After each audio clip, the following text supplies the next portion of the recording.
Hi, so it's June, and June is a time of much abundance, as you can see in the harvesting videos.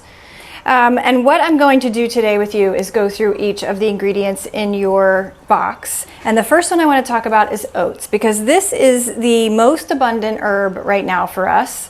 It is the plant that is in an immature stage of the cereal that you typically would be eating. And we harvest it in what's called the milk stage. And so what we're looking for is nice fat grains that when you press them exude milk, as this one just did. And you can probably maybe see that in the camera. And so what we do with these herbs when they're in this stage, this particular herb, avena, is we love to process them fresh, because that way you're preserving that milky substance. And so in this case, my favorite way, which was stolen from another herbalist just last year, I discovered this and now I can't live without it. It's frozen, fresh, milky oats. And so I take our fresh harvest and I tincture some fresh, and I tincture at a ratio of 1 part herb to 2 parts 95% alcohol, grind it up in the Vitamix or blender, and then I let that sit for a month.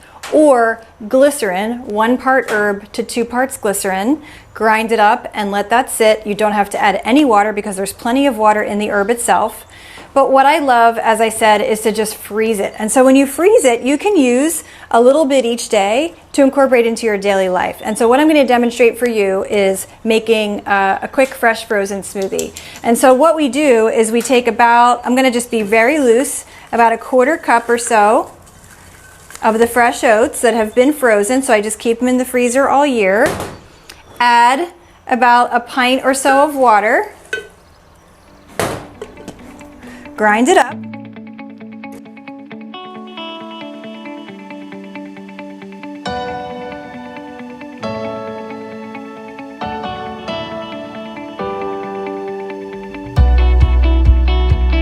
Now, if you have a juicer, you can juice it. If you have a Vitamix, you can grind it up so well that you really don't need to strain it. But in this case, I would just let this sit just like this overnight, or at least an hour or so, and then strain it and use it for my smoothie. And so I'm going to let this sit and come back in a few.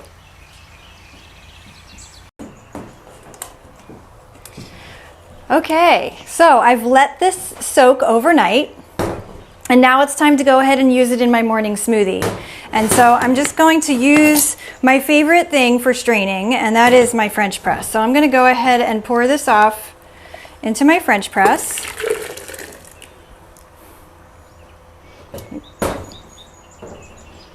And so it's not very much. You don't need a ton. Really what I want to do is just use this as the basis for my smoothie. So I'm going to put this back up here, and it's okay if there's a little bit of fiber. And I'm going to go ahead and grab my banana. You can use whatever ingredients you typically like for your smoothies. I'm going to use, I just freshly froze some strawberries from my CSA, and I'm going to take some of those and throw them in here. I actually just freeze them with the greens and everything. It's fine. So add a nice little bit of astringency to your smoothie. And I think that's probably pretty good. And then I'm going to pour my oats over that. Hopefully it's enough liquid. If it's not, I can always add some water. And then I typically add a little bit of protein. So I like to add peanut butter or almond butter or sunflower nut butter. So that's typically how I like to nourish myself in the morning if I'm having a smoothie. And I don't have smoothies every day. They're kind of they're certain times of year I like to have smoothies, typically in the summer. But with the milky oat, this is just my favorite way to have it. You can drink it straight. It tastes very grassy and herbaceous. Some people find it a little too grassy. I'm going to run this.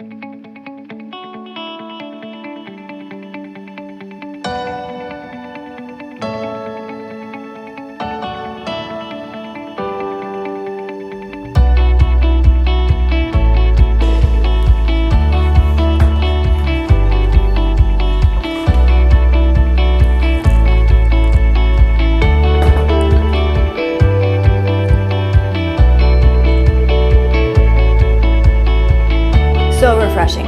And for people like kids, you want to get Milky Oats into them because they have overstimulated nervous systems. This is a perfect way to get it in.